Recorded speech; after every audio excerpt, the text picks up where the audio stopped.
Buenos días, buenas tardes, buenas noches, depende del horario en el que nos estén escuchando, el país en el que nos estén mirando o depende de lo que quieran. Hola Lau, ¿cómo va? Gracias Maru, ¿cómo les va? Acá nuevamente en un episodio más de Reinventados, otro programa político. Seguimos, sí, caminando lentamente hacia las legislativas este año y seguimos escuchando opiniones diversas. ¿A quién tenemos hoy? Hoy tenemos una entrevista con el doctor Daniel Sapsay, abogado constitucionalista. Vamos a hablar un poco del tema de la propiedad privada, los dichos del Papa, lo del presidente, lo que pasó en Avellaneda con Ferraresi. Bueno, varios temas para charlar al respecto que dan un poco el panorama de lo que está pasando en Argentina. Más alguien que si de algo sabe y que sabe mucho, ese es Daniel Sapsay. Nuestra segunda entrevista, sí, un gusto particular que nos estamos dando. Volvemos a analizar un poco el escenario económico, esta vez con Manuel Adorni. Todos lo conocen, economista que está en medios diversos, gráficos, audiovisuales, en más Infobae, muchas redes, fundamentalmente Twitter es su lugar, contándonos, bueno, respondiendo en realidad preguntas, haciendo un poco una pincelada de los momentos que estamos transitando.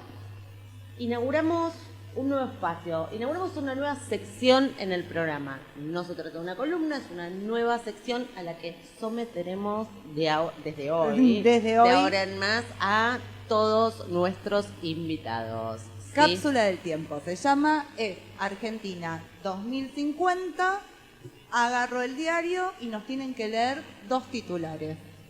Haciendo algo así como uso de la bola de cristal, de la imaginación, uso de los deseos más profundos, veremos qué sale. Es Argentina 2050, nosotras así de bellas, sí, igual, cada vez más trabajadas. Y acá tenemos hoy quiero contar que vine con compañía. Está Atina afuera, mi hija, que es nuestra hater número 1. Nuestra hater, pero vino a vernos, sí, la bancamos fuerte y la vamos a traer para columna. Sí. Porque es una generación una generación que no tiene nada que ver con esa edad. No, claramente, en por nuestro momento. Y bueno, que como a todos los niños también los atraviesa la pandemia, la presidencialidad, la no presidencialidad, así que hemos decidido, además de escucharla a Tina, que es un placer siempre, charlar un poco en uno de los próximos episodios. Pero bueno, vamos a dar redes. Sí, vamos a dar redes porque a partir de esta nueva sección el programa se termina con los invitados en algún momento del tiempo. @reinventados ok, Facebook, Instagram, Twitter, planvivo.com para ver el programa en vivo en el horario central por streaming, o también lo pueden ver el estreno en YouTube, en vivo, o si no, on demand, en YouTube o en cualquier plataforma de podcast. Es que nunca lo digo igual, nunca lo sé muy bien, nunca nada. Bueno, nada, me parece que... ¿La gente no encuentra? La gente no te encuentra, sí, claramente. Me parece que... Vamos a las entrevistas. Vamos a las entrevistas.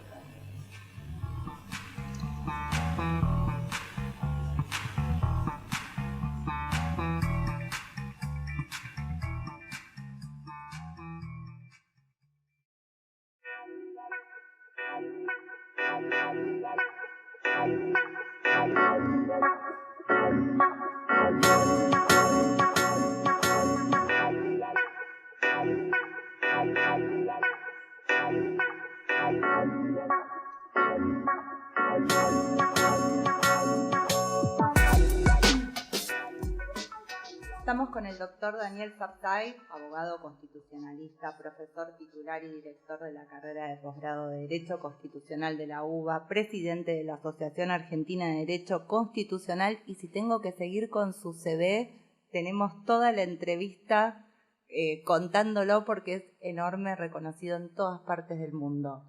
condecorado, gracias. porque esto, condecorado por el gobierno de Francia en 2 oportunidades, o sea, enorme el CV del señor Sapsay, casi sinónimo de cultura.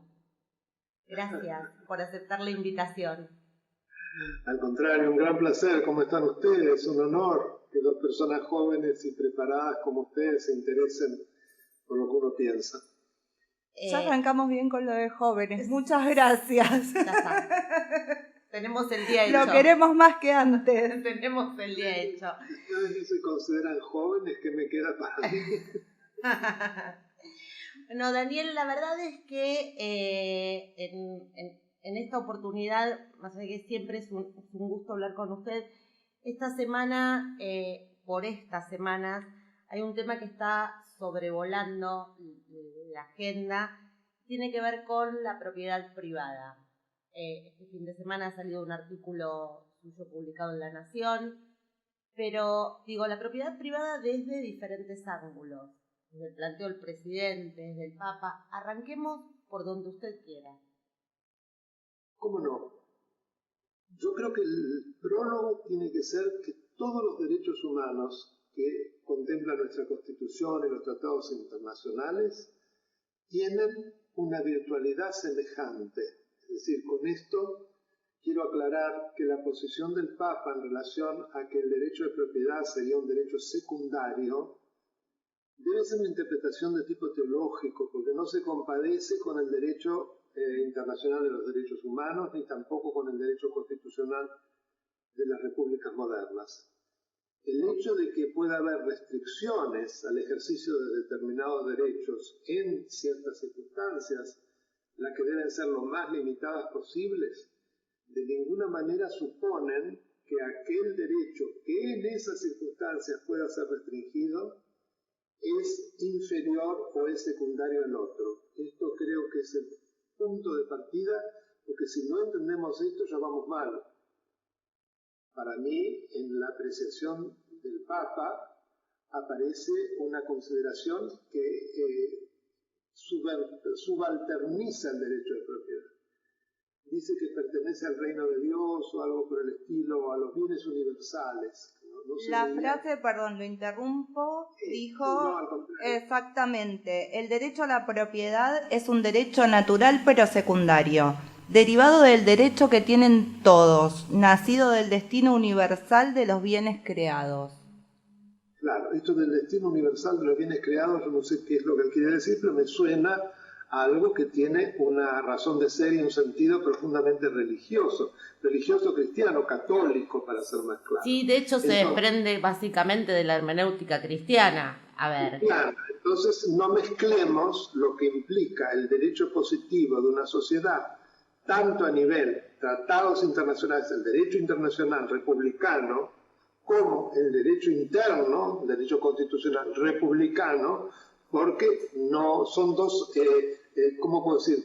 Son dos escenarios totalmente diferentes.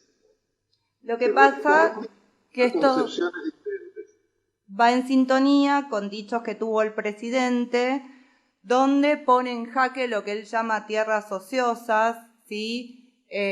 Tierras que la gente guardaría para dejar de herencia. Entonces, creo que el discurso del Papa, sumado a estos dichos del presidente, ahí es donde tal vez la cosa se empieza a complicar un poquito, por lo menos en Argentina, ¿no?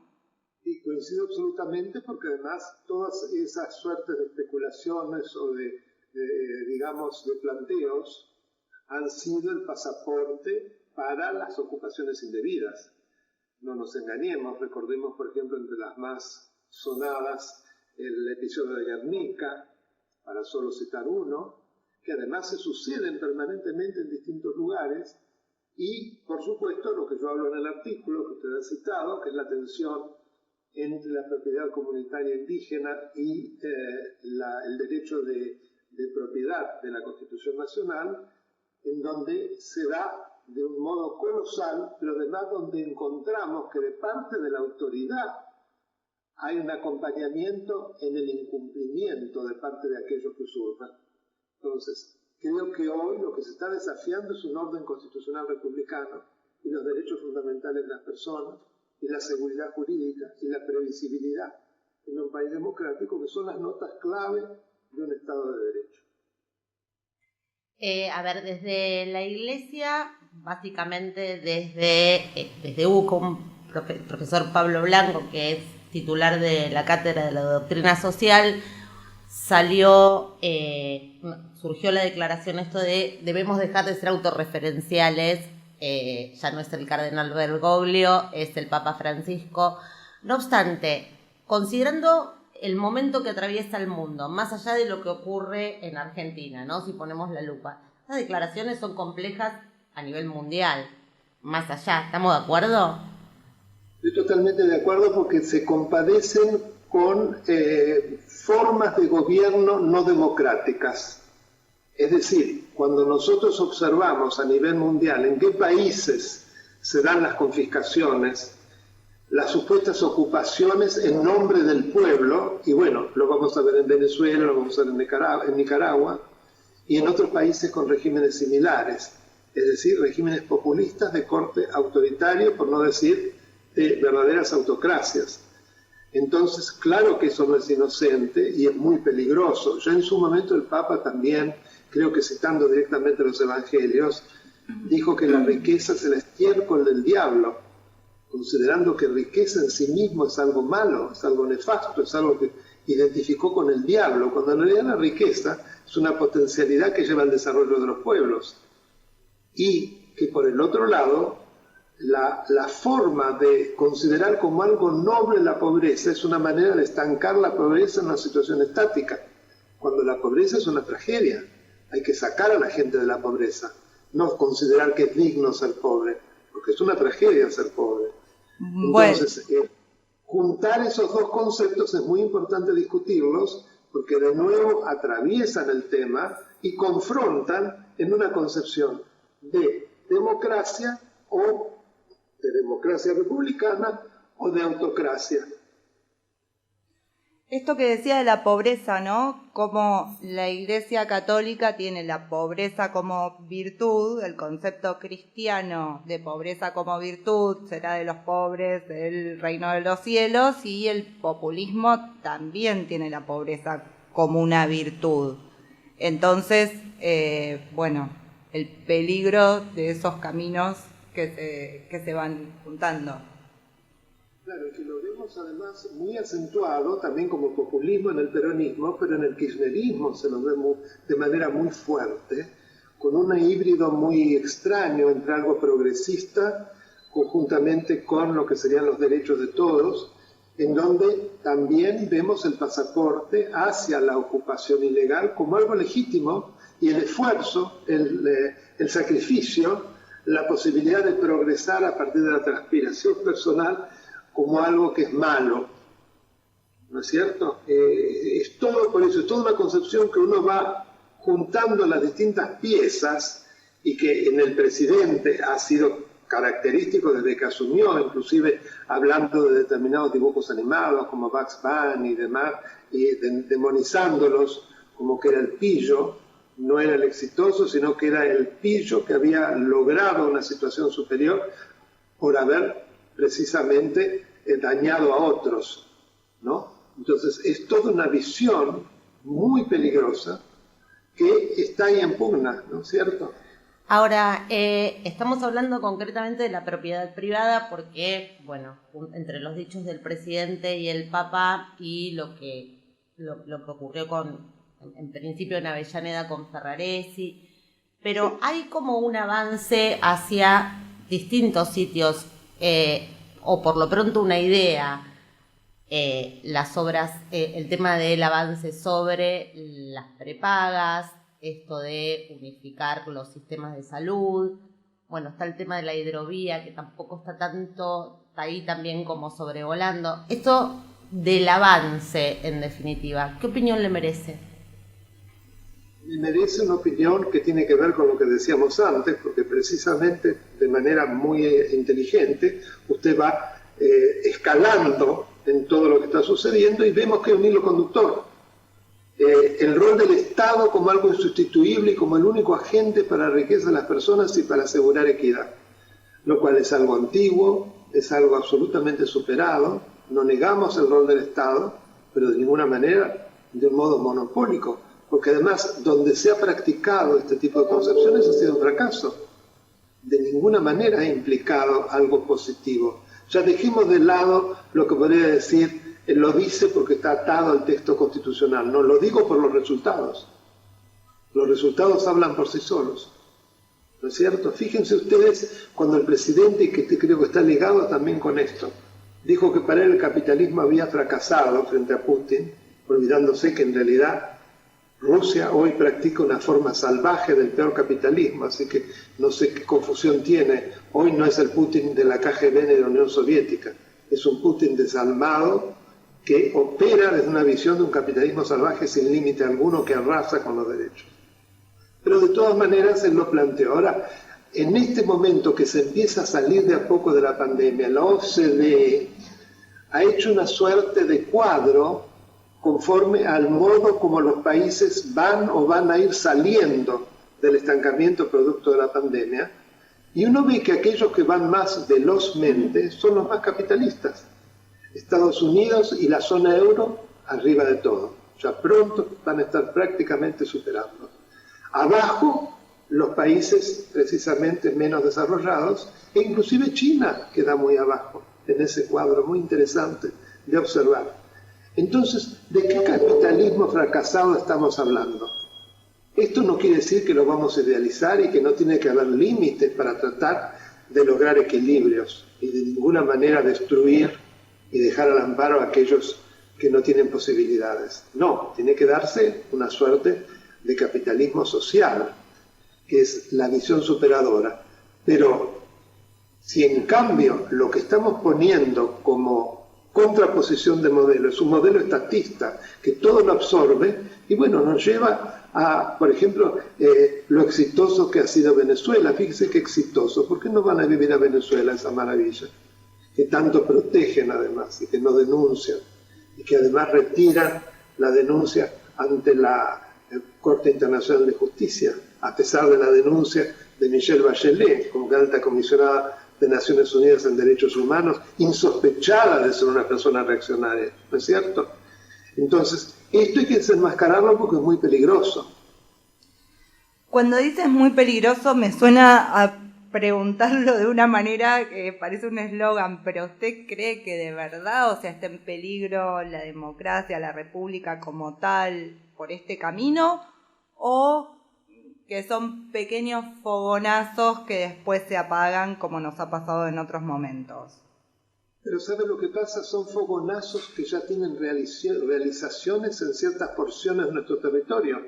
Yo siempre digo, nos quieren llevar a Venezuela. No, nos quieren llevar a Santa Cruz. Santa Cruz es una mini Venezuela. Es decir, es una provincia en la cual no hay poder judicial independiente, donde no hay prácticamente empleos privados, el clientelismo, por lo tanto, es una regla, donde además no se investigan los hechos ilícitos de la corrupción de los funcionarios públicos, empezando, por ejemplo, por el tema de regalías. Recordarán que desaparecieron y nunca se pudo de ninguna manera llegar a solucionar el problema. O la compra absolutamente corrupta de los terrenos de Calafate, cuya investigación quedó en manos de la hija de la gobernadora, la fiscal Mercado, y que por supuesto la durmió, y que es algo que algún día habría que revisar porque es un fenómeno de corrupción increíble. O el hecho de que no haya clases desde hace 1 año y medio, pero que en cambio los casinos y los bingos estén abiertos.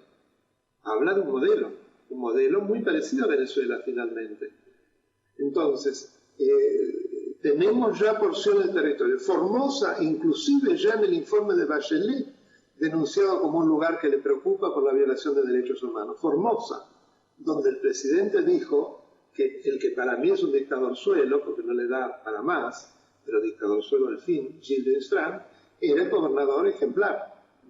Entonces, no es algo que debemos tomar como algo baladí. Lo que ocurre en la Patagonia, con el pretexto de que la Constitución Nacional reconoce la cláusula de los pueblos aborígenes, entre cuyas facultades aparece la posibilidad de recuperación de aquellas tierras que les corresponden a las comunidades que milenariamente las posean para asegurar su desarrollo humano, pero que ha dado pasto a que grupos violentos hayan considerado que de hecho pudieran y ocupan, usurpan propiedades tanto públicas como privadas, pedazos de parques nacionales, habiendo cometido daños en la propiedad y en las personas que han sido apaleadas, creo que hasta ha habido muertes, Sí. se han destruido bosques enteros.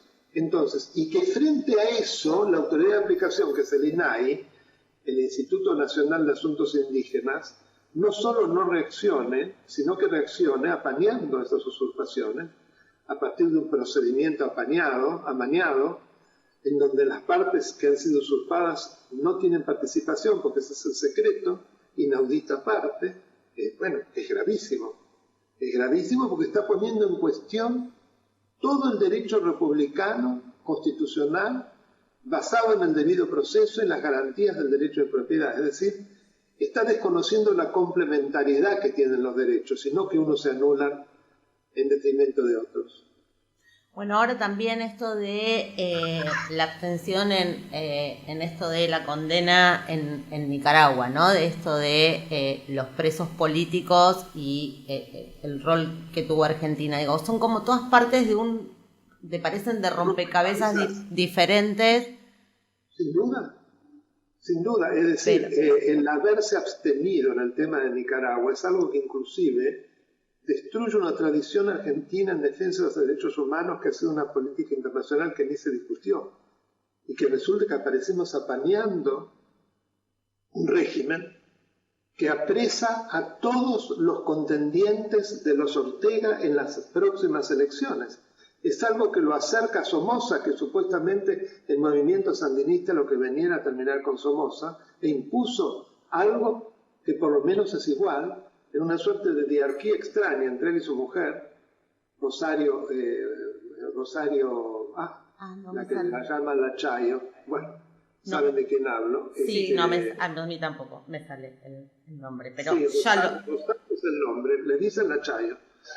Una mujer vinculada a la brujería, vinculada inclusive a hechos familiares absolutamente abyectos, cuando uno conoce el origen de su poder y el modo que ha actuado respecto de los abusos de que fue sometida su hija de parte de su marido, es decir, hija de un matrimonio anterior, que fue abusada y que todo está demostrado durante años, que no está, hoy está exiliada. No obstante eso, ella lo defendió a su marido, porque eso le dio muchísimo más poder, y la acusó a su hija de inventar. O sea, es un régimen perverso por donde se lo busque, nos acerca a los Borgia, ya ni siquiera a representaciones de totalitarismo del siglo XX, a los Borgia. Y eso resulta que terminamos absteniéndonos, invocando la no intervención en la política exterior. Ahí estuvo extraordinario Vivanco, el presidente de Human Rights Watch, insospechado de ese reaccionario, diciendo que cuando se violan los derechos humanos, de ninguna manera, para no condenarlos, se puede invocar la teoría de la no intervención en los asuntos internos de otro país, ¿no? Además, ellos intervienen cuando ideológicamente se trata de países que no les gusta, es decir, mandarlo a Grabois para que intervenga en Bolivia cuando estaba la presidenta provisoria, o ahora en Colombia. ¿No? Eso está bien, no solamente intervenir, mandar gente para intervenir. En cambio, cuando ideológicamente no me gusta, entonces al contrario, no se puede intervenir. Es decir, es de una hipocresía de un doble rasero que repugna, y yo creo que a raíz de esa repugnancia han dado marcha atrás, tanto él como López Obrador, que hoy la política exterior argentina parecía haberse transformado en un seguidismo de lo que AMLO, Andrés Manuel López Obrador, hace, ¿no? Porque como López Obrador le dijo que iba a llamar a su embajador para que informara sobre lo que pasa en Nicaragua, porque efectivamente es muy grave, eso fue porque Estados Unidos puso la voz en el cielo. Entonces acá hacen exactamente lo mismo, porque además seguramente vieron las encuestas y se dieron cuenta, como con la presencialidad en las escuelas, que les va muy mal con estas posturas. Pero como estamos en un proceso electoral, dan marcha atrás y toman la actitud exactamente contraria. O sea, una cosa errática y desprovista de todo escrúpulo, ¿no? Ahora, ¿es errático y se va haciendo sobre la marcha o en realidad hay como una idea? Digo, todo pareciera demostrar que se van tomando decisiones sobre la base de lo conveniente. Ahora, ¿hay un objetivo? Digo, porque hay como una sumatoria de hechos que parecieran demostrar que hacia algún sitio se va, con independencia de los volantazos. No, yo coincido con lo que usted dice, sin lugar a dudas, pero como estamos desprovistos, un gobierno que está desprovisto de todo plan de gobierno, pero además que pareciera dentro de la misma coalición de gobierno que hay visiones antitéticas de lo que es el kirchnerismo, el Instituto Patria, por otro lado que sería el presidente con los gobernadores Massa, que hacen seguidismo pero quiere mostrar diferencia, por algo Massa se va a abrazar con los americanos. La situación, digamos, de lo que es un Kicillof, que de hecho pareciera que se convirtió en ministro de Economía y que al ministro de Economía lo ha prácticamente aplanado, pero que va a tomar le toma examen y se va a La Plata a escucharlo.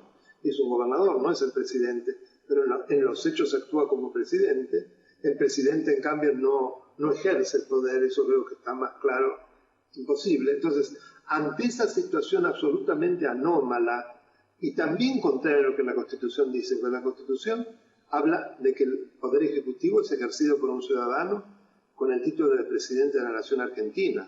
Y acá resulta que eso ha sido desplazado a favor de la vicepresidenta.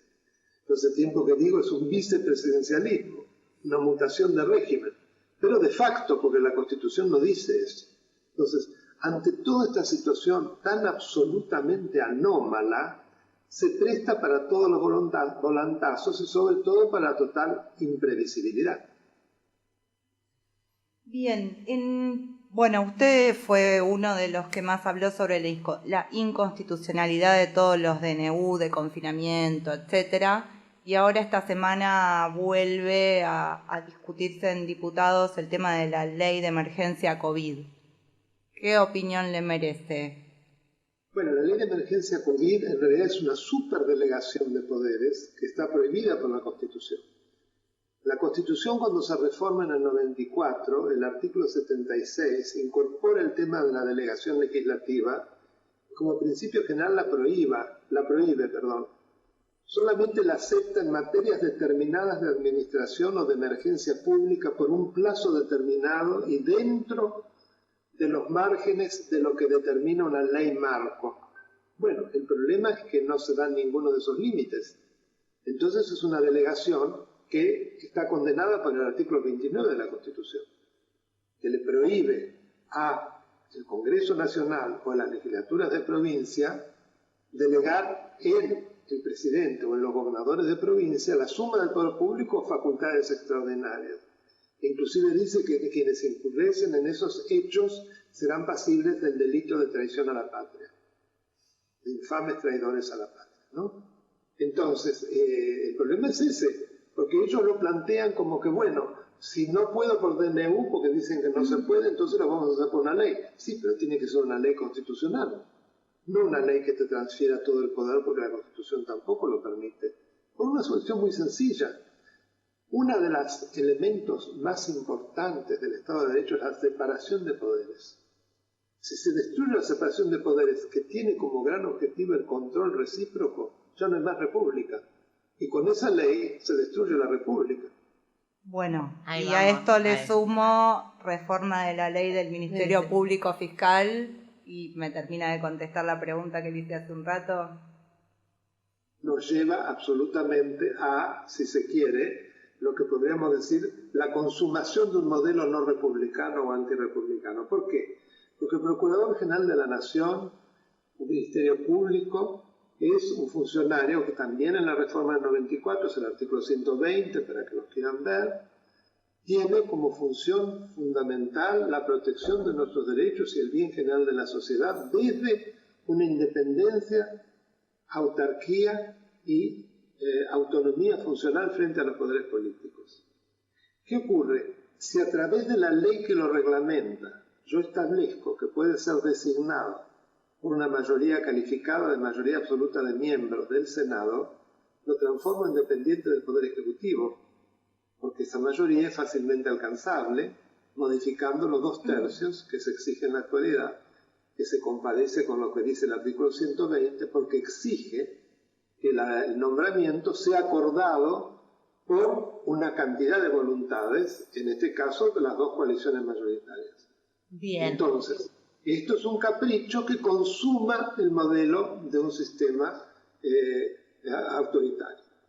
Bien, y a ver, para cerrar, ¿tiene una visión optimista en cuanto al futuro cercano de la Argentina? Sí, tengo un optimismo moderado, pero optimismo al fin. Yo hace tiempo que digo que lo que me dan esperanzas es lo que he dado en llamar sarampión cívico. Es decir, ese movimiento social que ha llevado a cabo 9-10 banderazos exitosísimos que paralizaron muchas de las principales iniciativas, de las más peligrosas de este gobierno, sobre todo la consumación del plan de impunidad para la vicepresidenta, su familia y sus secuaces, y que está todo el tiempo, digamos, vigilando lo que ocurre. Por ejemplo, el no haber alcanzado la mayoría en diputados, tanto para la ley de reforma de la justicia como la del Ministerio Público, fue gracias a que un movimiento muy inteligente, muy hábil, actuó sobre los 21 diputados, que son el fiel de la balanza, porque van a dar o no el quórum y la mayoría a el oficialismo, como para que no lograra esos 11-12 votos que necesita para poder aprobar esas leyes.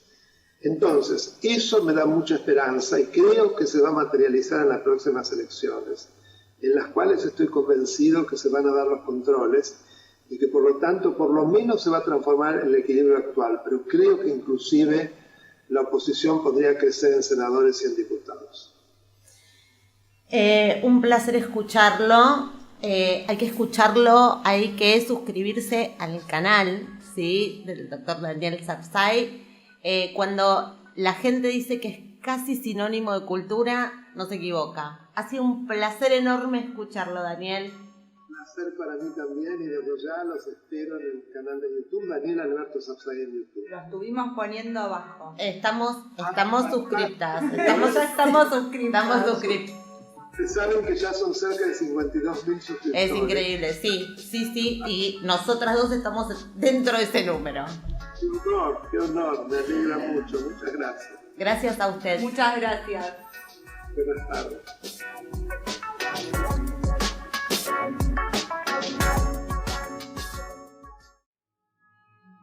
Cápsula del tiempo. Argentina 2050. Tapa del diario. Nombramos 2 titulares. La Argentina ha logrado volver a las posiciones que tuvo cuando era una democracia estable, tanto en calidad institucional como en desarrollo humano y económico. Y lo segundo, que la integración en el marco de América Latina ha posibilitado la formación de un bloque que rivaliza, que disputa y que complementa los otros importantes bloques económicos.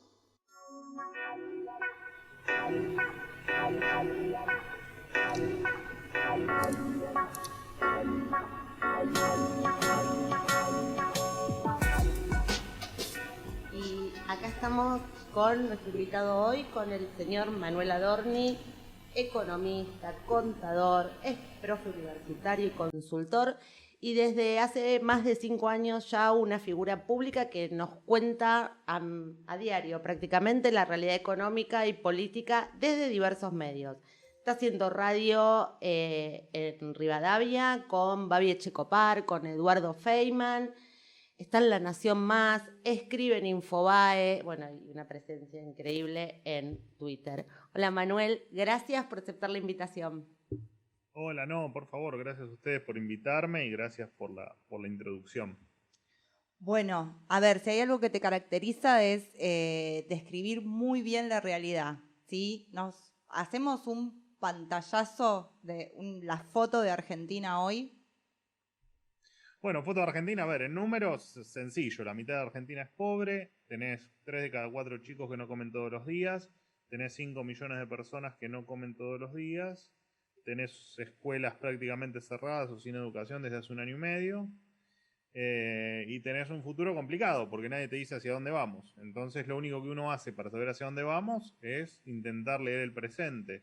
Y la verdad que asusta, ¿no? Asusta lo que uno ve hacia adelante. La foto más rápida es esa.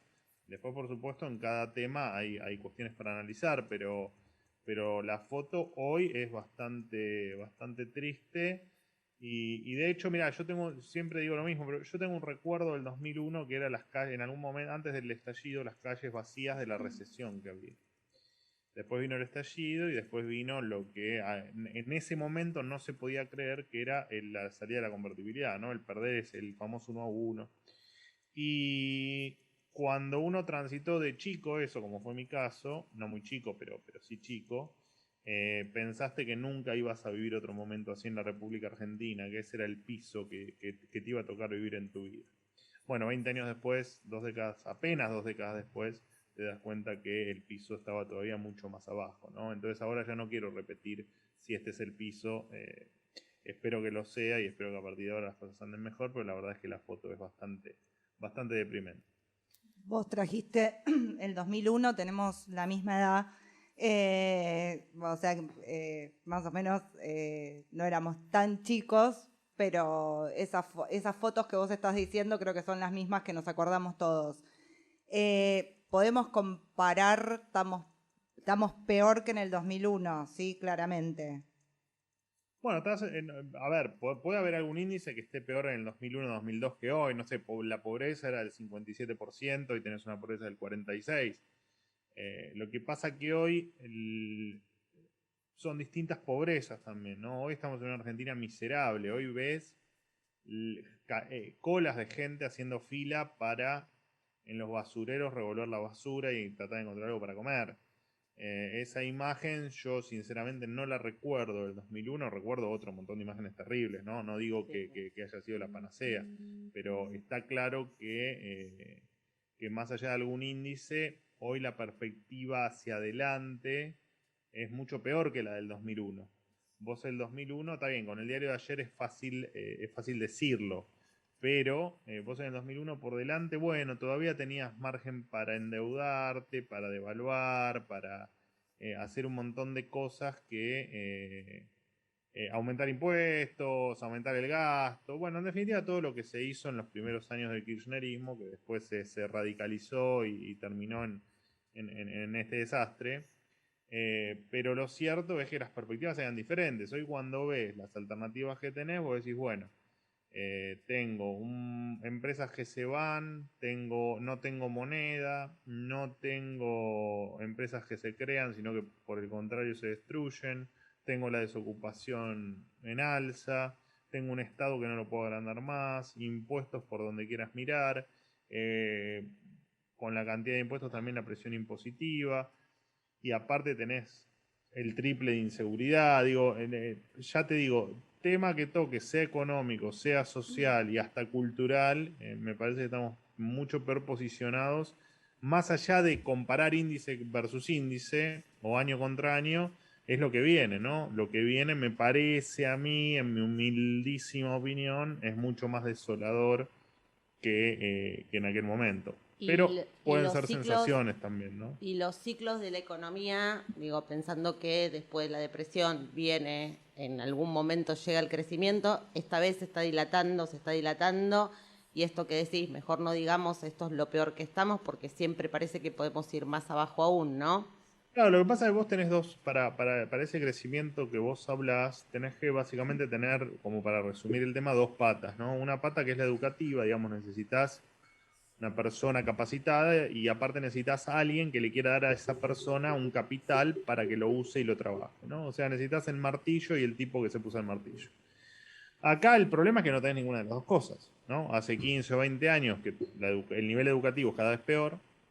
Lo que es un poquito mejor está tratando de irse el país, o sea que en definitiva encima te vas quedando sin recursos buenos, que los tenés pero cada vez son menos, y lo que estás generando es de muy mala calidad o de mala calidad, y por el otro lado no tenés nadie que quiera arriesgar su capital en la Argentina. O sea, no tenés a nadie que quiera comprar una máquina para decir, mira, mañana me pongo a fabricar zapatillas. ¿Por qué? Bueno, ahí sí el abanico es muy amplio, ¿no? Porque básicamente para que ocurra eso, tiene que tener el que pone la máquina para fabricar zapatos, primero la sospecha de que va a ganar algo de dinero. Y la otra sospecha que tiene que tener es que no le van a robar la máquina. Y hoy esas dos cuestiones en la Argentina están muy discutidas. Cuando el presidente, por un lado, te dice que primero el ministro de Economía te dice que lo que viene para adelante no es bajar impuestos, no es achicar el Estado, sino que por el contrario es reducir el déficit fiscal, y si reduce el déficit fiscal sin achicar el Estado y sin achicar impuestos, lo que queda en tal caso, sin achicar el gasto, en tal caso es aumentar impuestos, digamos, no hay, la sábana es bastante corta. Después el presidente que te dice, y mira, yo en los planes económicos la verdad es que mucho no creo. Y después encima tenés al presidente también que te dice, bueno, si ves un pedacito de tierra que ves que no lo está usando nadie, metete y construite una casa. Entonces la verdad es que la propiedad privada y el ganar dinero en la Argentina, bueno, son cosas que hoy, por desgracia, porque el mundo lo resolvió hace medio siglo o un siglo, son temas que todavía están en discusión y es muy impresionante porque todavía nos las pasamos días y días debatiendo sobre la propiedad privada. Entonces no vamos a hacer que nadie que tenga propiedad privada la quiera apostar a la Argentina. Pero digo, no estoy diciendo no estoy teniendo un rapto de lucidez, es simplemente sentido descripción de la común. realidad. No, es lo que se ve todos los días hoy. Exactamente. Hay en tus columnas, en la última de Infobae, vos la cerrás con una frase: no entienden bien qué es lo que pasa o tal vez lo han entendido todo. Más allá del recurso literario para el cierre de la columna, ¿vos tenés respuesta para esto? Sí, yo creo que nadie no tiene claro hacia dónde va. Yo creo que todos tienen claro hacia dónde van. Después a algunos les saldrá mejor y a otros les saldrá peor. Digamos, yo creo que hay determinados gobiernos que van más para una Argentina abierta y otros gobiernos que han ido más hacia una Argentina cerrada. Bueno, creo que más allá de la confusión que uno le parezca que tiene este gobierno, que probablemente la tenga en un montón de temas y de aspectos, pero está claro que lo que quieren no es una Argentina abierta, no es una Argentina republicana y no es una Argentina integrada al mundo. Vos fijate que vos tenés la mitad de los argentinos pobres, tenés más chicos pobres que no pobres y tenés un conurbano donde hay más gente pobre que no pobre. Esa es la situación en la República Argentina de la mayoría de la gente. Ahora, mientras tanto, tenés una diputada que mete un proyecto para declarar el 6 de octubre el Día Nacional del Circo. Tenés un juez que a Schiavi, responsable de las 52 muertes de la tragedia de Once y condenado, le deja hacer un curso de guitarra y ukelele y le quita 192 días de pena. Y tenés a todo el Poder Ejecutivo trabajando para modificar el sistema judicial y que un montón de causas de corrupción, no importa del gobierno que sea, caigan. Entonces, bueno, yo digo, bueno, ¿saben o no saben hacia dónde quieren ir? Bueno, me da la sensación, y siempre hablo de sensación porque uno no queda otra que anteponer esa palabra, y más los que tenemos algún tipo de persecución de determinados sectores encima, hay que ser muy cuidadoso con, como vos decís, con los recursos literarios, pero yo creo que tengo la sensación que tienen muy claro hacia dónde queremos ir. Cuando no condenan al régimen en Venezuela, cuando quien va a ser probablemente la primera o la segunda candidata a diputada nacional, Tolosa Paz, te dice que en Venezuela hay una democracia, donde las únicas vacunas que conseguimos son las más caras que pagamos y se las pagamos al régimen chino o a Putin, que claramente son regímenes autoritarios o dictatoriales, cuando somos unos amantes del régimen castrista en Cuba. Bueno, me parece que está bastante claro hacia dónde quieren ir. No sé si van a lograrlo, porque tenemos nuestra idiosincrasia y hay mucha gente que quiere vivir en un país normal y me parece que va a costar que eso se configure. Ahora digo, bueno, de a poquito guarda, porque cuando uno empieza a comparar cosas, en Venezuela empezó de a poco también, empezó en la década del 70, jugando con la estatización del petróleo y no fue Chávez el origen de los males. Fue un componente extremadamente importante, pero no fue el origen de los males. Tardó 40 años o 30 años en configurarse lo que hoy es Venezuela. Y Argentina, bueno, después del 2001 me parece que hay un quiebre donde podemos discutir algunas cosas, por supuesto, y hay cosas que se han hecho bien seguro también. Pero digo, la sensación es que van 20 años de casi ininterrumpidamente un camino hacia un populismo asqueroso y bien venezolano, bien estilo venezolano. Esa es la sensación. Y aparte, porque te repito, los números avalan mi sensación, no avalan que estamos yendo hacia el siglo XXII y los países desarrollados. ¿Qué es esa, persecución de la que recién hablaste? A ver, hagamos como un paréntesis. Y bueno, nosotros sabemos que hay gente que nos manda trolls a las redes, que nos amenazan. El otro día, bueno, el informe de la reacción conservadora, creo que se llamaba, de este grupo de chicos y chicas que jugando a hacer inteligencia, nos publicaron datos de nuestras vidas privadas o de nuestra vida no privada, pero que no tienen por qué publicarse, todo con fondos, por supuesto, públicos, o sea que yo me pagué mi propia investigación, algo bastante impresionante, y la verdad es que, bueno, esas son cosas que pasaron siempre, ¿no? Ahora por ahí son un poco más notorias, pero por eso a veces uno es muy cuidadoso con las palabras, porque sabemos que siempre hay alguien que nos está escuchando para tratar de hacernos daño. Igual vamos a ver, acá amerita decir, en el 2020 estuviste dentro de los 100 argentinos más influyentes en el ranking que publicó Perfil y la revista Noticias, y estuviste por encima, ¿sí?, de Galperín y Dato por encima, dato de color por encima del que en ese momento era el ministro de Salud, de Ginés. Sí, me acuerdo por el dato de color, digamos, de haber estado encima de Ginés. Sí, por suerte ese era el segundo año consecutivo que salía en la revista. Por suerte, digo, a mí la verdad que no me cambia nada, pero lo que sí importa de eso es que efectivamente la gente a uno lo escucha, ¿no? Y cuando uno habla desde el sentido común, es importante que a la gente a uno lo escuche. Yo trato de no hablar es lo que hago, no hablo con ideología. De hecho, es raro que yo te nombre la palabra liberalismo, que te nombre la palabra... No, yo siempre digo, yo hablo desde el sentido común. Al que le pueda caber el traje, bueno, que se lo ponga, pero siempre hablo desde el sentido común. Y bueno, de hecho, ese dato estaba mal en la investigación. En los datos que me publicaron que había salido en el 2019 y si bien fue verdad, omitieron decir que había salido en la revista en el 2020. Pero bueno, era tan berreta el informe ese que se llamó la Gestapo Argentina que puede esperar uno. Bueno, igual siempre está bien para la autoestima haber estado arriba del Ginés, nada más que eso. Después de lo que pasó este fin de semana, las fotos, igual etcétera. Es la decadencia argentina, digamos, una persona como yo entiendo que soy público, que tengo mucha gente que me sigue, pero yo no puedo estar arriba de ningún ministro en un país normal. Bueno, debería. No es razonable. Ver, igual no es razonable.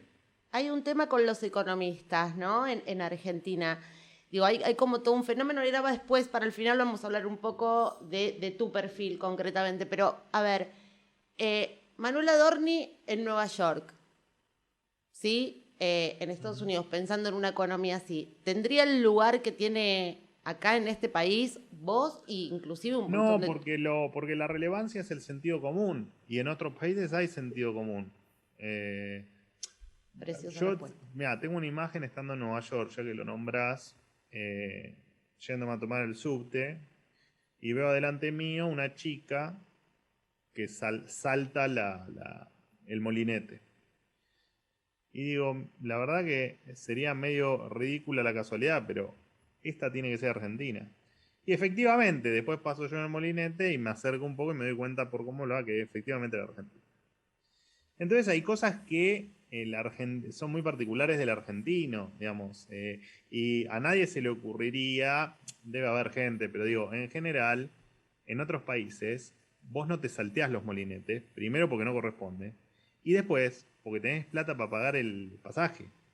Los $2.75 creo que valían en ese momento, $2.50. Cuando acá eso es totalmente natural. Entonces, si yo voy a Estados Unidos y digo, no sé, che, déjense de saltear el molinete y me van a tratar de loco. Es un país más normal, mucho más normal que lo que nosotros estamos acostumbrados. Lo que pasa es que cuando vos vivís en Argentina, lo que te pasa es que te acostumbras a la anormalidad. Y lo que pasó con, no conmigo, sino desde de Pablo hace 30 años, pasando por Bulat padre, bueno, Santiago Bulat es también un fenómeno, pero digo, los que marcaron un estilo, y después por supuesto Milei, que marcó un estilo más combativo, más confrontativo, y todos los que vinimos después, en definitiva, se nos destacó por el sentido común. Te podrá gustar más o menos mi forma, más o menos la forma de Milei o más o menos la forma de Pablo, pero en un país con tanta insensatez, un poco de sentido común tiene mucha llegada y tiene mucha repercusión. Pero también es parte de nuestra decadencia, ¿no? O sea, si yo te digo, mira, la verdad es que un delincuente tiene que estar en la cárcel, no puede ser que ese comentario tenga 10.000 me gusta. Porque es algo, tendría que ser algo natural. Y sin embargo sería extraño que en Argentina un delincuente cumpla toda su condena. Por ponerte un ejemplo fuera de la economía, ¿no? No, es una No, está claro que también tiene que ver con lo que pasó con Samid este fin de semana, por ejemplo. Pero Samid, lo de Samid, yo tuve un episodio muy, muy gracioso con Samid. Yo con Samid me crucé muchas veces porque nos veíamos en los canales de televisión cuando él, antes de ir preso, era muy activo de ir a debates. Sí, me agarré 1000 veces con Samid. Y 2 días antes de ir preso por evasión, en un programa, me acuerdo que él me dice, que subí el otro día el video, él me dice, bueno, yo he ganado mucha plata y siempre pagué impuestos. Yo le dije, mira, la única manera de que vos hayas ganado plata en la Argentina es si evadiste, y si evadiste mucho. Y si evadiste mucho, tenés que terminar preso. Y a los 2 días terminó preso, y fue muy gracioso porque efectivamente ganar dinero en Argentina es muy difícil, ¿no? Y bueno, de ahí mis anécdotas con Alberto Samid, que no sé si es bueno o mal tipo, pero lo cierto es que está condenado y fue prófugo de la justicia suficiente como para que me pueda burlar un rato sin tener cargo de conciencia. Vas vos con la de Coto, la de Cristina, el doble comando. ¿Voy yo? Acá, hace unos episodios atrás, estuvo Moreno, ¿sí? Charlando, y se debatió si hay o no hay doble comando. En realidad, la postura de Moreno básicamente es que se usa esto de Cristina como dirigiéndolo para, de alguna manera, justificar por qué a Alberto las cosas le salen mal. Manda Cristina, manda Alberto. ¿Qué es lo que crees? ¿Mandan los dos y por eso se notan las diferencias?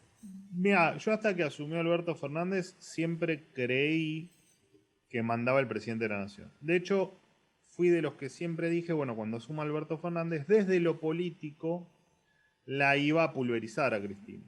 Iba a armar el albertismo y, bueno, el que tiene la lapicera firma. Me da la sensación que me equivoqué. Me da la sensación que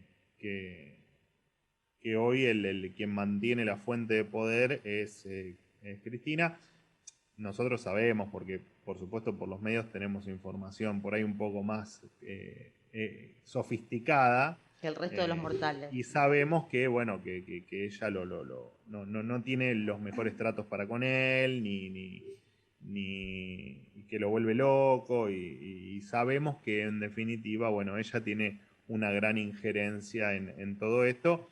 De hecho, fíjate que no pudo echar, el presidente de la Nación no pudo correr a un subsecretario, ¿no? A Basualdo del Ministerio de Economía. O sea que imagínate que si no puede correr un subsecretario, todo lo demás me parece que ni vale la pena comentarlo. Es claro que la que manda es Cristina. Te debo reconocer que Guillermo Moreno sabe muchísimo más de los temas políticos o de la cocina política que yo, así que en esta me parece que hay que tal vez escucharle un poco más a Moreno. Bien, bien. ¿Crees que es factible en el corto plazo? Uno te lee en Infobae y, viste, a ver, en esta descripción, en esto del sentido común de hacer una mera descripción de la realidad, a veces decís, ¿vos crees que es factible un cambio en el corto plazo en la Argentina? No, porque los cambios en el corto plazo se dan en el corto plazo, no después de un año y medio de gobierno. Si te referís a, digamos, si te estás refiriendo a este gobierno, ¿no? Sí, este vos cuando gobierno querés hacer ponele las con cosas, mejoras en la asumís y pandemia. Ponele, ¿Cómo? ponele que la pandemia, ponele que no venga una tercera ola, ¿sí? No, es que no va a haber ningún cambio. Porque de hecho ellos es lo que te transmiten. Y porque de hecho hubo 4 meses que este gobierno estuvo sin pandemia. O sea, hasta ahora un cuarto del gobierno, de los 18 meses, un poco menos de un cuarto, un 20% del gobierno, en algún momento no tuvimos pandemia. Y sin embargo, todo lo que hicieron estuvo en contra del sentido común y la normalidad. Incluso en la campaña ya había sido anormal lo que habían dicho. Bueno, no, dejamos a los bancos, le sacamos el interés de la LELIC y aumentamos yo el 10 de diciembre, aumenta un 20% los jubilados.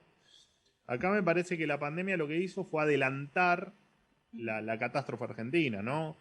Una catástrofe que se podría haber estirado como se hace siempre, 5 o 10 años. Me parece que la pandemia trajo todo eso a valores presentes y nos adelantó un poco los tiempos.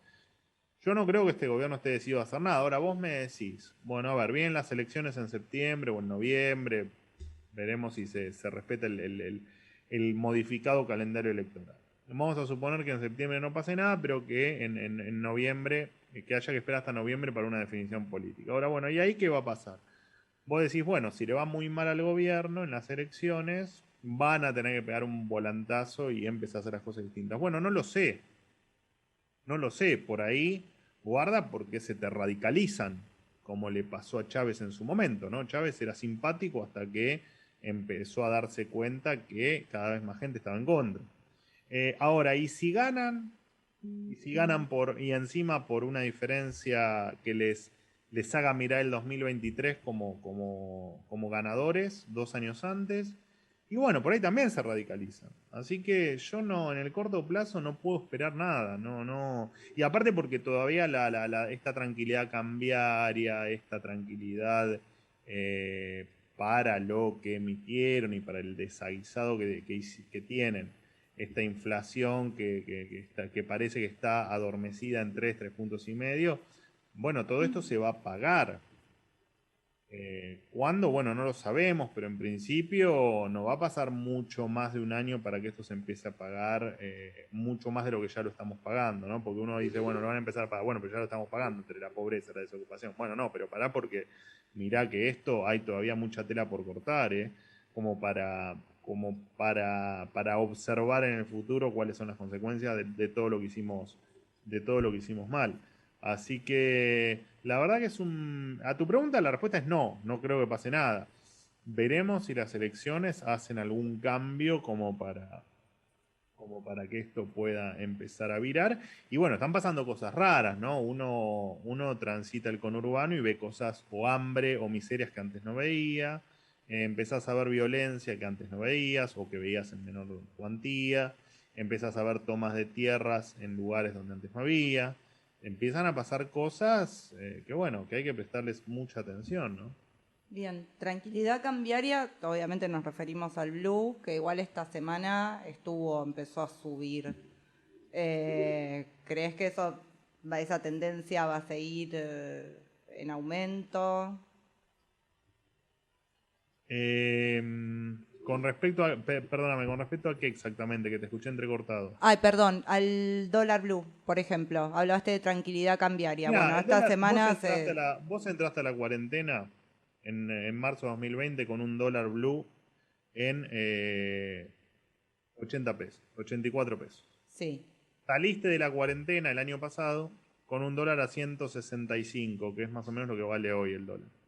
El dólar está a 165, 164 estuvo en enero, o sea que vos este año el dólar blue no se te movió. En realidad bajó un poquitito y ahora empezó a corregir y volvió al monto del inicio de año. Ahora, todo el resto de los precios del dólar oficial, del dólar, de los dólares financieros, de los productos, del atún del supermercado, del paquete de leche, del sachet de leche, todo se movió en torno a la inflación, punto más, punto menos. Y el dólar blue, si bien es un mercado muy chiquitito, te marca la expectativa de la gente común, de la gente de a pie. Y en esa expectativa, indefectiblemente la gente se va a querer dolarizar. Ahora te viene el aguinaldo, te viene la devolución de ganancias, algún billete más que te entre por algún otro revoleo que hagan en el gobierno.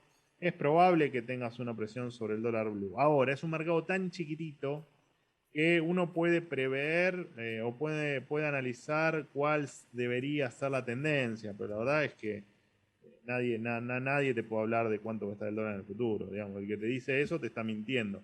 Ahora, creo que debería tener de acá a fin de año bastante presión como para corregir hacia arriba, ¿no? Sí, pues te maneja también, como vos decís, un montón de precios de la economía. Son Sí, a ver, te maneja la expectativa del almacenero. Entonces, Exactamente. ¿el almacenero qué va a hacer? Y te va a vender una lata de atún a 200 pesos. Y no, te la va a vender en 250 porque no sabe mañana a qué precio la repone. Y como no sabe qué precio la repone, te mira el blue. Y el blue, ¿qué le dice? Y que está subiendo de un pesito. Y bueno, ante la duda, y es así. O sea, a especular vos, a que especule el almacenero va a decir especulo yo con la lata de atún. Y un poco funciona así el mecanismo, ¿no? Y te pongo siempre el almacenero como para no irme a otros niveles de movimientos de dinero, digo, pero eso es una marca que mira a todo el mundo. Como hace 20 años, como el 2001, el riesgo país, ¿no? Que estaba la temperatura, la sensación térmica y el riesgo país en la tele era muy impresionante, nosotros ya nos olvidamos. Pero... Todos los días. Bueno, no, y hoy es todos los días. Era todos los días a cuánto Sí, estaba. era impresionante, era impresionante. Bueno, eso incluso te cuando marca estaba en valores más chicos que ahora. la precariedad de la economía de este país, o sea, lo precarios que somos, ¿no? Y lo atado con el hambre Totalmente. que Bueno, está de todo. hecho, fíjate que ayer, fíjate lo precario que somos, que ayer anunciamos un no acuerdo con el Club de París, un pago anticipado de 2,50 mangos, que encima el Club de París todavía no confirmó, o al menos hasta que empezó esta charla no estaba confirmado en la página del Club de París. Y anunciamos como un gran plan futurista el cierre de las exportaciones a la carne o el cepo light de las exportaciones y un plan ganadero que nadie sabe cuál es. Digamos, ese es el nivel que hoy maneja la República Argentina para resolver conflictos. Y el presidente que te dice que cuando le dicen, che, la segunda dosis de la Sputnik, vieron, antes me acusaban de traer veneno, era aquí en la segunda dosis. Es todo muy berreta en Argentina, ese es el problema. Bien, y los diputados igual aplaudiendo el gol de Maradona, ¿no? Sí, a mí a ver, esas cosas a uno no lo sorprenden más. Argentina es un país donde todo te indigna, pero nada te sorprende. Y eso, la verdad, es que más allá de que te pueda generar indignación, nadie se puede sorprender porque hagan esa estupidez. Porque de hecho, hace 20 años, volviendo a la comparativa con el 2001, los tipos se pararon en las bancas y empezaron a aplaudir el default, ¿no? O sea, y tirando papelitos. Entonces, digo, bueno... cualquier cosa que hagan dentro de ese recinto, por desgracia, a mí me puede llegar a indignar, como a todos, pero la verdad es que no me sorprende. Digo, hace 2 días entrevistamos a Heller en la radio, que te lo nombro porque es uno de los que que promueve el aplauso. Y lo cierto es que lo llamamos por la ley de monotributo, salió al aire y no tenía ni idea lo que era por qué, cómo se había gestado esa ley de monotributo, no tenía idea de los valores, no tenía idea de nada. Y bueno, es lo que en algún punto me parece que todos somos responsables de que nos pase, ¿no? Porque esa es gente que en algún momento hemos votado. Manuel Adorni yo no lo diría voté, pero Argentina digo, un país, ¿no? es que sí, un lugar. Un Ojalá lugar. fuésemos un país, un lugar, Argentina un lugar. Pero bueno, es lo que hay, qué sé yo, es todo muy berreta. O sea, los perros del presidente tienen Instagram y se hablan entre ellos. O sea, es todo de cuarta. No. Entonces, volviendo a la pregunta de hace 45 minutos, y en el corto plazo que esto cambie, la verdad es que no sé, no tengo indicios como para decir esto va a cambiar en el corto plazo y vamos a ser normales. Las segundas dosis, ahora que las nombraste, de Sputnik, son como las zapatillas de Rukauf Nos dan la primera antes de las elecciones y bueno, después sí. de las elecciones nos dan la segunda. Sí, porque estas no tienen la firma de Rukav como tenían las zapatillas, pero tienen la pechera de la cámpora y la que te aplica la vacuna, que es un militante que ya está vacunado, ¿no? Que tiene 20 años y que ya está vacunado. O sea que ya tiene un par de zapatillas de Rukav puestas cuando no las necesitaba. Y llegaron en el avión de aerolínea. Sí, esto es esto es el Día de la Marmota en la Argentina. Siempre es lo mismo, siempre fue lo mismo. Y bueno, y los que antes te hacían las zapatillas de Rukav hoy salen a criticar a los que no te vacunan y estos dentro de 20 años estarán criticando a los próximos. Y es así, es un poco el juego de la berretada argentina. A ver, la pobreza, la miseria, la desocupación, la inflación, la falta de crecimiento, todo esto tiene una razón de ser, digamos. Esto no es casualidad lo que nos pasa. Bien, bueno, como para ir cerrando, un poco más Manuela Dorni personal. En esto que hablábamos de todos los lugares, sí, donde uno puede leerte o escucharte, Twitter, en Twitter tenés un perfil y a mí hay una palabra que acá, como hablábamos antes de los recursos literarios, me da de usarla con pinzas, con cuidado, pero sin lugar a dudas, en Twitter tenés un perfil, si querés, más trabajado el humor, con los remates, ¿sí? Y digo, la palabra humor en este momento, donde hay mucha gente que la está pasando mal, puede ser ofensiva, pero la realidad es que, de hecho, bueno, lo tenemos a Borenstein haciendo humor político, y a veces sirve y desdramatiza. A partir de Twitter, ¿vos sos consciente de la llegada a generaciones más jóvenes? O sea, ¿cómo llegás a los adolescentes? O sea, el impacto que vos tenés, la cantidad de seguidores. Primero, no sé si es humor, yo creo que es más una dosis de sarcasmo Sí, claro. en los comentarios como para que el mensaje tenga más fuerza. Tampoco tiene el objetivo del sarcasmo, del humor. Lejos estoy de querer hacer eso, digamos. Pero sí para que llegue el mensaje. Está claro que el mensaje llega por cómo está conformado. En este caso me hablas del tweet. Bueno, el tweet está claro que tiene una razón de ser ese armado.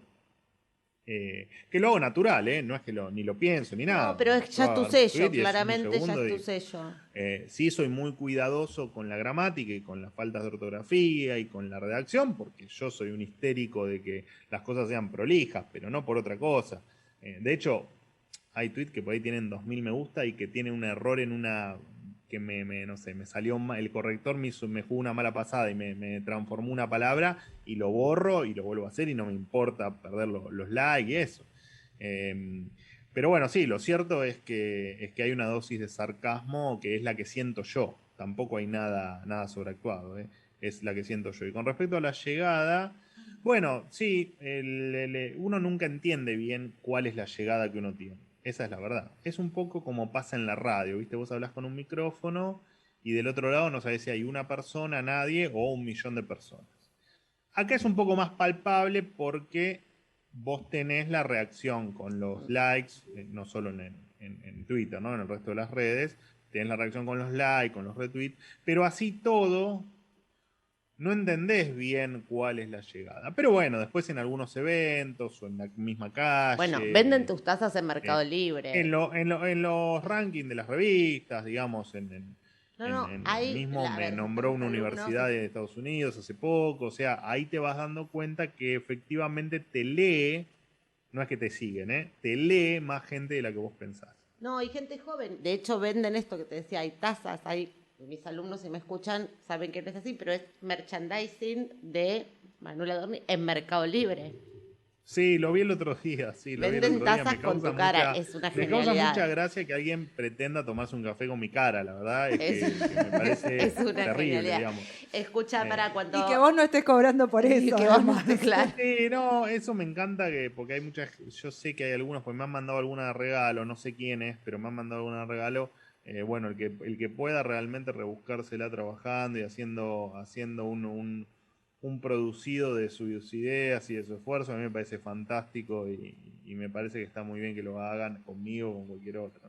Muy bien. Y bueno, a ver, viste que cuando concretamos la entrevista yo te dije que esto era casi sorpresa y media. La entrevista y mi hijo, los amigos de mi hijo. A ver, tengo acá un mensaje. Vos, para cerrar, esto no lo hacemos nunca, pero es mi chiquito. Está muy Podés bien. mandarle Yo un haría lo mismo que mensaje vos. a Álvaro y a la banda de los Panchos del Gordo. Papelón. Álvaro y la banda de Los Panchos del Gordo. Los Panchos del Gordo. Sí.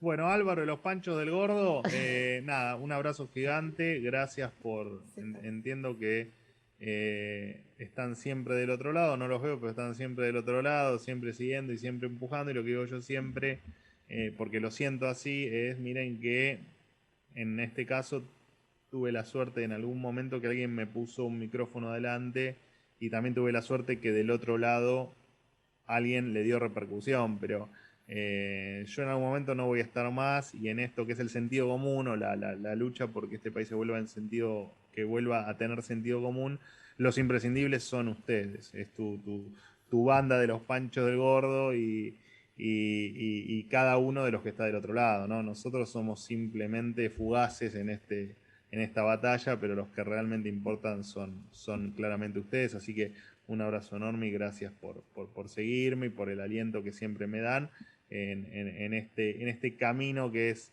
muy lindo, pero es muy desgastante también. Gracias, Manuel. Entrevista hermosa. Gracias, Manuel, por aceptar la invitación. No, por favor, un beso a ambas y bueno, a disposición cuando los tiempos lo permitan, por supuesto. Muchísimas gracias. Gracias. Gracias,